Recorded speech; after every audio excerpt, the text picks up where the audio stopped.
बिस्मिल्लाहिर्रहमानिर्रहीम। अस्सलाम वालेकुम स्टूडेंट्स, उम्मीद है आप सब खैरियत से होंगे। इंटरनेशनल बिजनेस चैप्टर नंबर 6 को हम स्टडी कर रहे थे, जिस पे हमने कल थोड़ी सी डिस्कशन की थी। चैप्टर नंबर 6 जो आपका है वो कल्चर के हवाले से है कि इंटरनेशनल बिजनेस में जो कल्चर का जो क्या रोल होता है। जब आप ज़ाहिर बात है क्या, जब आप इंटरनेशनल बिजनेस करते हैं तो आप डिफरेंट जो है मुल्कों के साथ डीलिंग कर रहे होते हैं, ठीक है। तो अगर आप किसी पर्टिकुलर कंट्री में बिजनेस कर रहे हैं तो क्या वहाँ का जो कल्चर है आपके बिज़नेस पे असरअंदाज़ होता है? इस चीज़ के ऊपर हमने जो है वो डिस्कशन कल की थी।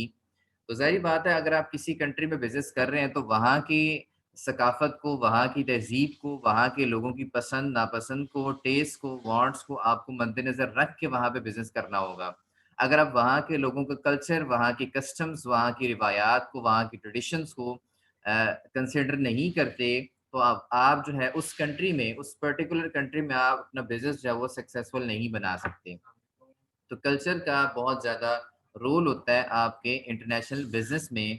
तो ये इसकी हमने डेफ़िनेशन कल स्टडी की थी। उसके बाद हमने क्रॉस कल्चर जो रिस्क है उसको स्टडी किया था। उसके बाद कल्चर के कुछ एलिमेंट्स हैं, उनको हमने देखा था, ठीक है? जो कि अभी हमने इसमें से सिर्फ़ जो है क्रॉस कल्चर रिस्क पढ़ा है। आज जो हमारा टॉपिक है वो डायमेंशंस के ऊपर है, ठीक है? आज हम कल्चर के ऊपर कल्चर की जो डायमेंशंस हैं, उनको हम स्टडी करेंगे। क्रॉस कल्चर रिस्क को हमने समझ लिया था कल, उसके हवाले से हमने एक ये डायग्राम भी स्टडी की थी। और कल्चर की डेफ़िनिशन और कल्चर क्या नहीं है, ठीक है? व्हाट कल्चर इज नॉट, ठीक है, इसको भी हमने जो है वो स्टडी किया था। हमने बात की थी कि राइट और रॉन्ग की बात नहीं है और ना ही ये मतलब किसी इंडिविजुअल के बिहेवियर की बात होती है और ना ही ये कोई इनहेरिटेंस वाली चीज है, ठीक है। इसके ऊपर कल हम बात कर चुके थे। सोशलाइजेशन और अडल्ट्रेशन के ऊपर भी हमने बात की थी कल, ठीक है, कि प्रोसेस जो जिसमें हम लर्न कर रहे होते हैं रूल्स को, बिहेवियर को, पैटर्न्स को किसी सोसाइटी के, ठीक है, वो सोशलाइजेशन है जिसमें हम उस सोसाइटी के अंदर जो रूल्स हैं, रेगुलेशंस हैं, जो बिहेवियर है, बिहेवियर पैटर्न्स हैं लोगों के, किसी सोसाइटी के अंदर जो रूल्स और बिहेवियर पैटर्न्स होते हैं उनको जो लर्न करने का जो प्रोसेस है वो सोशलाइजेशन है। और the process of adjusting and adopting to a culture, और उसी सोसाइटी की अगर आप कल्चर को अडॉप्ट कर लेते हैं, एडजस्ट कर लेते हैं, आप उसके मुताबिक अपने आप को एडजस्ट कर लेते हैं, वो आपका अकल्ट्रेशन था। जैसे कि हमने बात की थी कि कॉमनली जो लोग बाहर मुल्कों में जॉब कर रहे हैं, अब वो पाकिस्तान से गए हैं, तो ज़ाहिर बात है अगर अपने आप को वो उस मुल्क के जो कल्चर के मुताबिक नहीं ढालेंगे, अपने आप को एडजस्ट नहीं करेंगे, तो वहाँ पे सर्वाइवल जो है वो मुश्किल हो जाएगा। तो ये हमारी डिटेल डिस्कशन हुई थी कल इसके ऊपर। आज जो हमारा टॉपिक है वो इससे हम आगे रिज्यूम करेंगे अपने टॉपिक को। डायमेंशंस ऑफ कल्चर, कल्चर की जो डायमेंशन है वो क्या है। कल्चर की डायमेंशन में सबसे पहले हमारे पास आ जाती हैं वैल्यूज एंड एटीट्यूड। वैल्यूज और एटीट्यूड से क्या मुराद है? वैल्यूज बेसिकली इंसान की इकदार होती हैं, ठीक है, और जिससे हम जजमेंट करते हैं, ठीक है। वैल्यूज रिप्रेजेंट अ पर्सन, जो कि एक बंदे की जजमेंट को रिप्रेजेंट कर रही होती है, ठीक है, कि अबाउट उसके मुताबिक जो है वो गुड क्या है, बैड क्या है, उसके लिए क्या एक्सेप्टेबल है, क्या अनएक्सेप्टेबल है, उसके लिए इम्पोर्टेंट क्या है, अनइम्पोर्टेंट क्या है, और नॉर्मल क्या है, अब नॉर्मल क्या है, ठीक है। फॉर एग्जाम्पल एक बंदा अपनी वैल्यूज जो है वो सेट करता है कि उसने हर बंदे के साथ ऑनेस्ट रहना है, ठीक है। वो अपनी वैल्यूज सेट करता है कि उसने मतलब लोगों को वैल्यू देनी, लोगों को टाइम देना है, अपनी फैमिली को टाइम देना है, ठीक है। वो अपनी वैल्यू सेट करता है कि उसने हेल्थ के ऊपर कंप्रोमाइज नहीं करना। वो अपनी वैल्यू सेट करता है कि उसने दिन में 5 वक्त की नमाज पढ़नी है। तो जो इंसान इस तरह की वैल्यूज रखता है तो हम उसके बारे में अंदाज़ा लगा सकते हैं, उसकी उसकी जजमेंट कर सकते हैं कि ऐसा बंदा जो कि नमाज को बहुत ज़्यादा इंपॉर्टेंस दे रहा है। फॉर एग्जांपल अगर एक उसकी वैल्यू को हम बात कर लें, एक वैल्यू पे बात कर लें कि नमाज के ऊपर बात कर लें। फॉर एग्जांपल एक बंदे ने सेट की वैल्यू कि उसने नमाज 5 वक्त की पढ़नी है डेली बेसिस पे। तो अब यहाँ से हम अंदाज़ा लगा सकते हैं, जजमेंट कर सकते हैं कि ऐसा बंदा जो 5 वक्त का पक्का नमाज़ी है, वो गलत काम नहीं करेगा। वो झूठ नहीं बोलेगा, वो चोरियाँ नहीं करेगा, वो डाके नहीं डालेगा। हमें उसका अंदाजा हो जाएगा कि उस बंदे के लिए गुड क्या है, बैड क्या है, उस बंदे के लिए एक्सेप्टेबल क्या है और अनएक्सेप्टेबल क्या है। एक इस्लामी बंदा है, ठीक है, बहुत नमाजी परहेजी है और दीन दीन की खिदमत करने वाला बंदा है। अब आप उसके पास जाके उसको रिश्वत लगाने की कोशिश करेंगे तो आपको पता होना चाहिए कि ये उसकी वैल्यूज़ में नहीं आता, तो लिहाज़ा वो इस चीज़ को एक्सेप्ट नहीं करेगा, ठीक है? तो जो इंसान की वैल्यूज़ होती हैं, उसी से आप उस बंदे के बारे में जज कर लेते हैं कि यार इस बंदे के लिए गुड क्या है, बैड क्या है, ठीक है? अब अगर एक बंदा जो है, वो बहुत तेज़-तराज़ बंदा है, वो झूठ भी बोलता है, कहानी भी सुनाता है, सब कुछ करता है, तो आपको उसके बारे में अंदाज़ा हो जाएगा, आप जज कर लेंगे कि यार ये बंदा जो है रिश्वत भी एक्सेप्ट कर लेगा, ठीक है? इस बंदे को 2-4 पैसे लगाएँगे, बात मान जाएगा, ठीक है? इसको कोई इसके मतलब की बात करेंगे तो ये हमारी बात पर आ जाएगा, ठीक है? तो जो इंसान की वैल्यूज़ होती हैं, उस हवाले से हम जज कर सकते हैं कि उस इंसान के लिए गुड क्या है, बैड क्या है और एक्सेप्टेबल क्या है, अनएक्सेप्टेबल क्या है, उस इंसान के लिए इम्पोर्टेंट क्या है, अनइम्पोर्टेंट क्या है, ये नॉर्मल क्या है, एबनॉर्मल क्या है, ठीक है? तो वैल्यूज़ से ही इंसान का पता लगता है, हर बंदे की वैल्यूज़ डिफरेंट होती हैं, ठीक है? तो वैल्यूज़ से ही आपकी पर्सनैलिटी का अंदाज़ा हो रहा है कि आप किस शख्सियत के मालिक हैं, आप किन चीज़ों को एक्सेप्ट करेंगे, किन चीज़ों को एक्सेप्ट नहीं करेंगे। फॉर एग्ज़ाम्पल अगर हम इदारे की बात करते हैं, ऑर्गेनाइज़ेशन की बात करते हैं, वहाँ पे अगर एक बॉस है, बहुत ही अकड़ मिज़ाज है, ठीक है? तो वो किसी की बात आसानी से मानता नहीं ना, छुट्टी भी नहीं देता।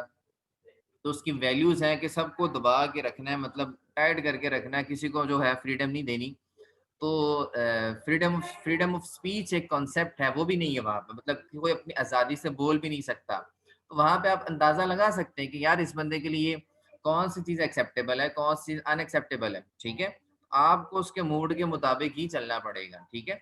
तो इंसान की जो वैल्यूज़ और अगर दूसरी साइड पे हम ये बात करें कि एक बंदा जिसकी वैल्यूज़ में ये है कि उसने अपने एम्प्लॉइज़ को खुश रखना है, उसने अपने एम्प्लॉइज़ को जो है वो फ्रीडम ऑफ स्पीच देनी है, आज़ादाना राय का उसके एम्प्लॉइज़ इज़हार भी कर सकें, अपनी बात रख सकें, जो उनके प्रॉब्लम्स आ रही हैं वो डिस्कस कर सकें। अगर इस तरह का माहौल है, तो ये उसकी वैल्यूज़ में है ना कि उसे अपने एम्प्लॉइज़ को जो है वो मतलब फ्रीडम ऑफ स्पीच दे रहा है।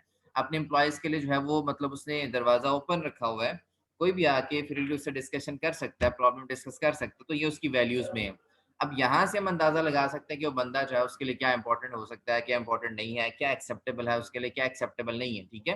बाज़ औक़ात हम अक्सर डिस्कशन में दूसरों के साथ ये कहते हैं, यार ये बात उस बंदे के लिए एक्सेप्टेबल नहीं है, ठीक है? क्योंकि वो इस टाइप का बंदा है।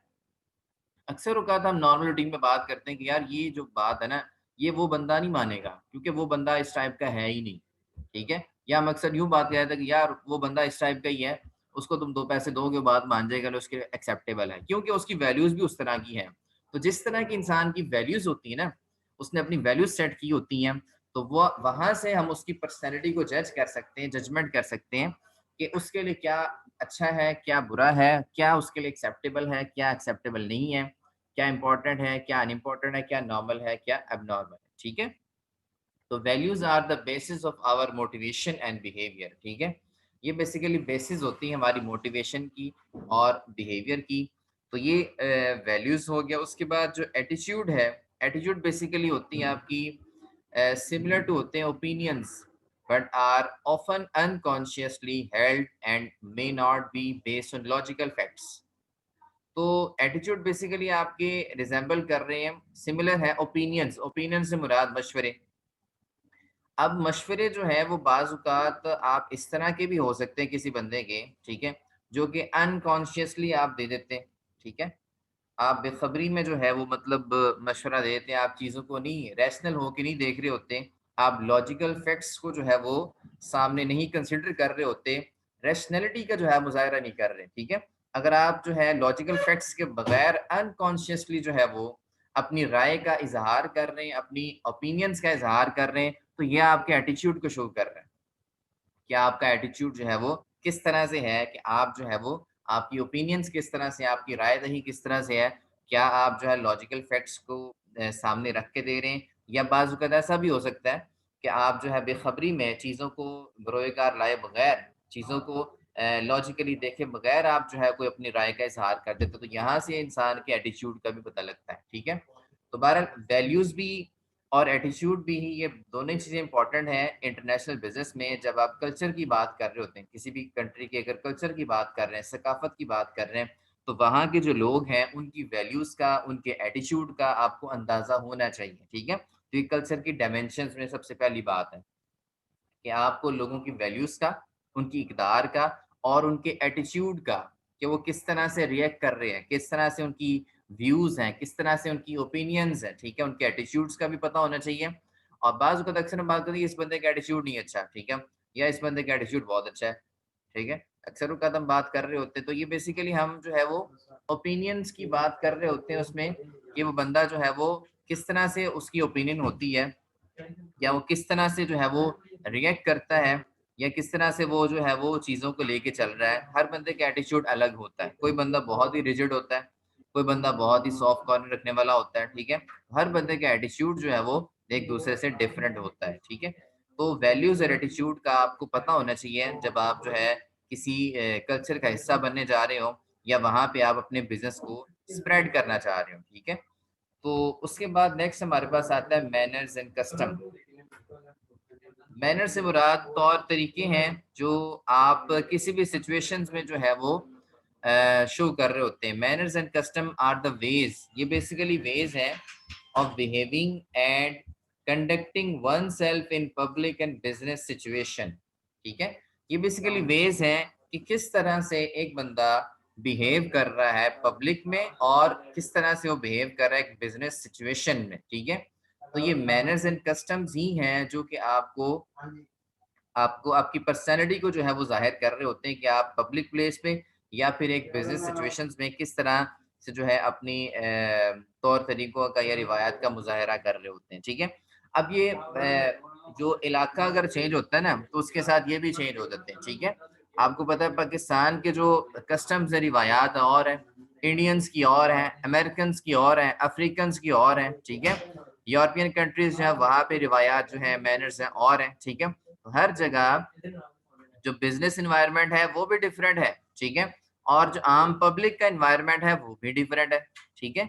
अगर हम पाकिस्तान में बात करें, तो यहाँ पे जो है वो मतलब ग्रीटिंग्स का मतलब आप मतलब आप सलाम लेना किसी से, ठीक है? उसका तरीकाकार और है। ये यूरोपियन कंट्रीज़ में चले जाएँ, वहाँ पे सलाम लेने का तरीकाकार और है। तो यहाँ के मैनर्स और हैं, कस्टम्स और हैं, रिवायात और हैं, तौर तरीके और हैं, ठीक है?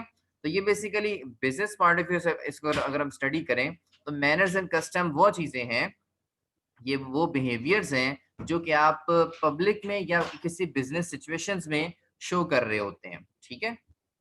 तो इसमें अगर मैं आपको मिसाल दूँ यहाँ पे, इसकी जो बेहतरीन मिसाल है, फॉर एग्ज़ाम्पल जापान की अगर हम बात करते हैं, ठीक है? जापान की। जापान में जो है वो मतलब it is usually a mistake not to offer a gift in initial meeting, ठीक है? अगर आप पहली मीटिंग में जो है वो मिल रहे हैं किसी से, तो उसको आप गिफ्ट ऑफर नहीं करते, ठीक है?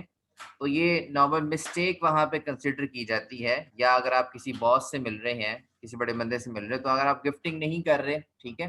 पहली मुलाकात में उसको खुश नहीं कर रहे, तो ये एक नॉर्मल मिस्टेक वहाँ पे कंसिडर की जाती है, लेकिन हमारे यहाँ ऐसा कोई चक्कर नहीं है।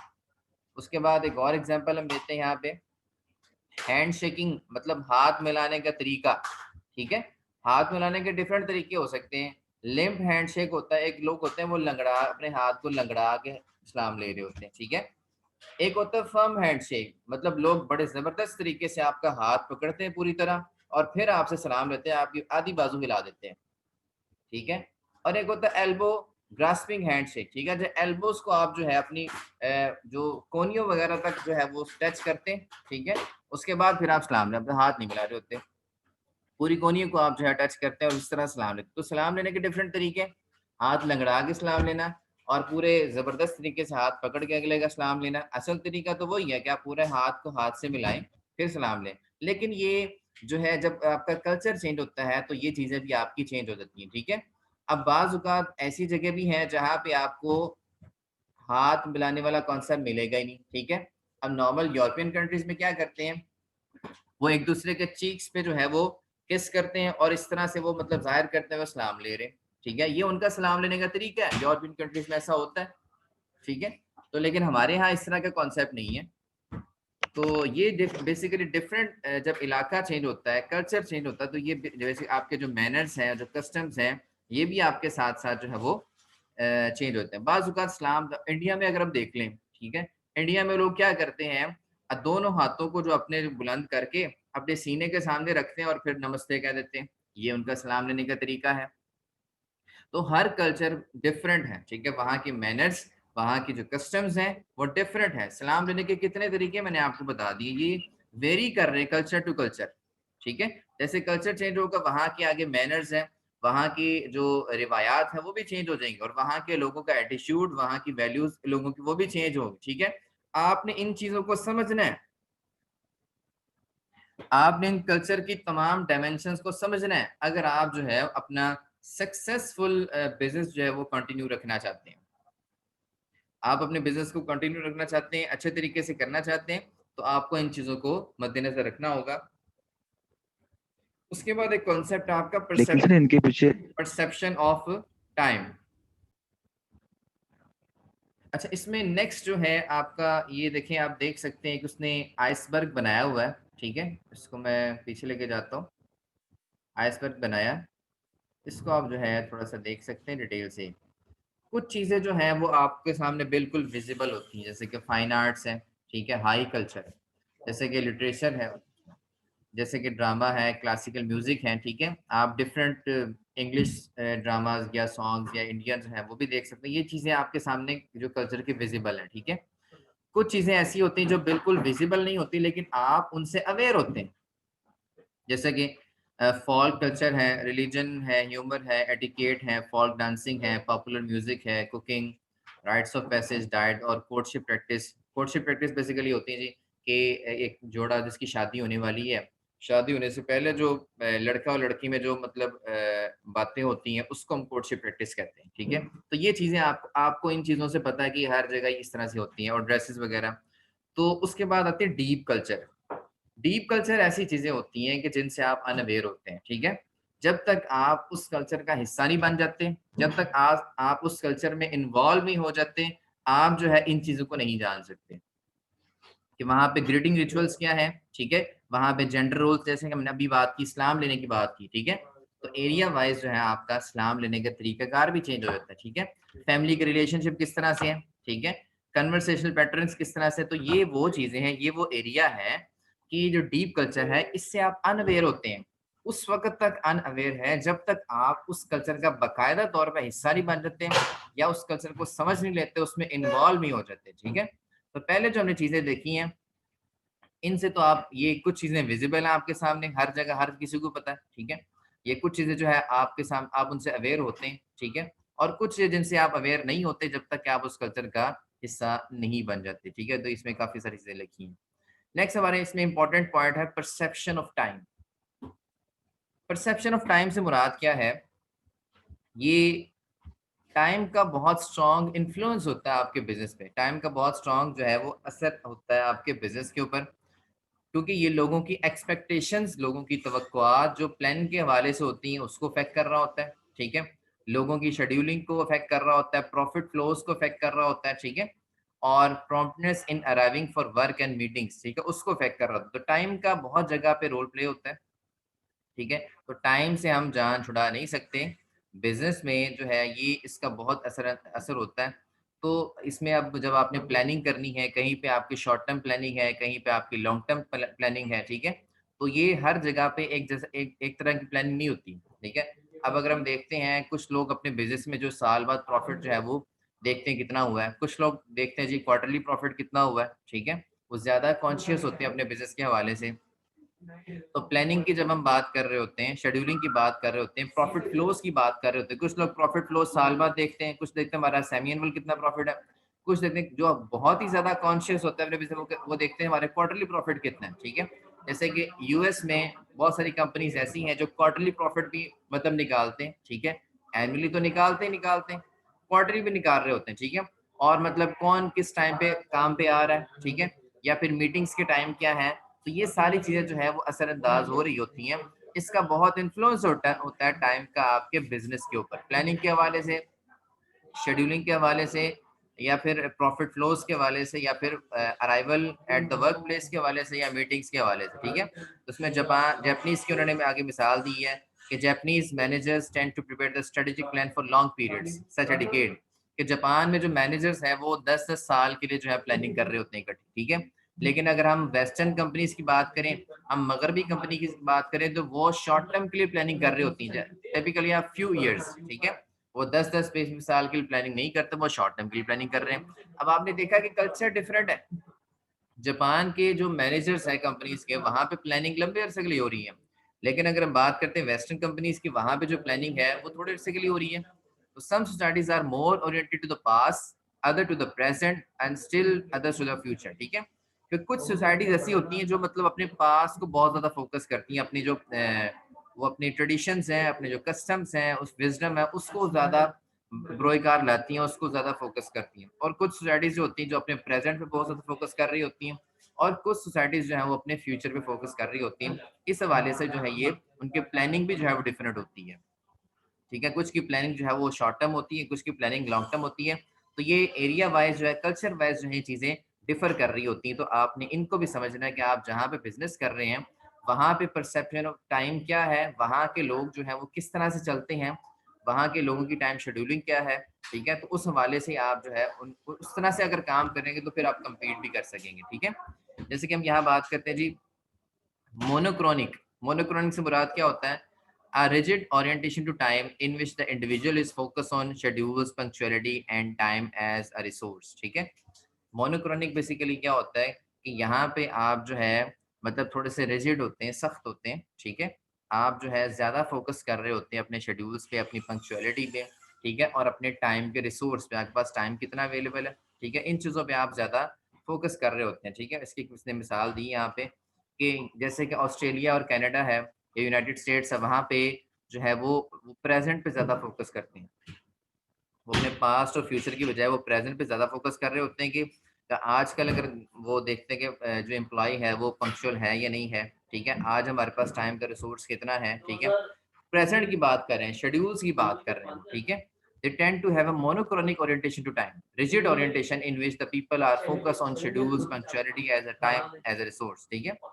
Whether they view as a time linear like a river flowing into the future, carrying workers from one activity to another activity, ठीक है। वो ये समझते हैं कि टाइम जो है वो एक दरिया की तरह है जो मतलब फ्लो कर रहा है, ठीक है। और हमने वर्कर्स को एक एक्टिविटी से निकाल कर दूसरी एक्टिविटी में लेके जाना है। इन शॉर्ट जो है वो अपनी प्रेजेंट पे ज्यादा फोकस कर रहे होते हैं, ठीक है। एम्प्लॉयज की पंक्चुअलिटी पे, अपने टाइम के रिसोर्स पे, अपनी शेड्यूलिंग पे, ठीक है। और ऑन द अदर हैंड दूसरी चीज क्या है? पॉलीक्रॉनिक, ठीक है। ये थोड़ा सा इससे ऑपोजिट है, मतलब आप इसमें इतने रिजिड नहीं होते, आपका जो रवैया है, बिहेवियर, वो फ्लेक्सिबल है, नॉन लीनियर है, इतना ज्यादा लीनियर नहीं है। नॉन लीनियर ओरिएंटेशन टाइम है, ठीक है। In which individual takes long term perspective and emphasis human relationship, ठीक है। यहाँ पे आप टाइम पे बहुत ज्यादा फोकस नहीं कर रहे हैं, यहाँ पे आप टाइम पे जो है वो मतलब लोगों के रिलेशन को ज्यादा फोकस कर रहे हैं, ठीक है। मोनोक्रोनिक में आप टाइम पे ज्यादा फोकस है, आपका शेड्यूल्स पे, पंक्चुअलिटी पे ज्यादा फोकस है, यहाँ पे आपका जो एटीट्यूड है वो लीनियर है। लेकिन पॉलीक्रॉनिक में आपका नॉन लीनियर है, यहाँ पे आपका टाइम पे उतना फोकस नहीं है, यहाँ पे आपका रिलेशनशिप पे ज्यादा फोकस है, ठीक है। They put more values on relationship, spending time with people, क्योंकि आपने एज अ मैनेजर जो है वो मतलब अपने एम्प्लॉय से काम करवाना है, ठीक है। एक एम्प्लॉय से कई कई काम करवाने, ठीक है। तो फिर आपको वहां पे अगर रिजिड होंगे ना, तो फिर इस तरह से काम नहीं करवा सकते। जब आपने एम्प्लॉय से ज्यादा काम लेना है ना, तो आपको अपना एक सॉफ्ट कॉर्नर रखना पड़ेगा, ठीक होगी बात। So that's all about today's topic. If any question, you people can ask now. Thank you very much.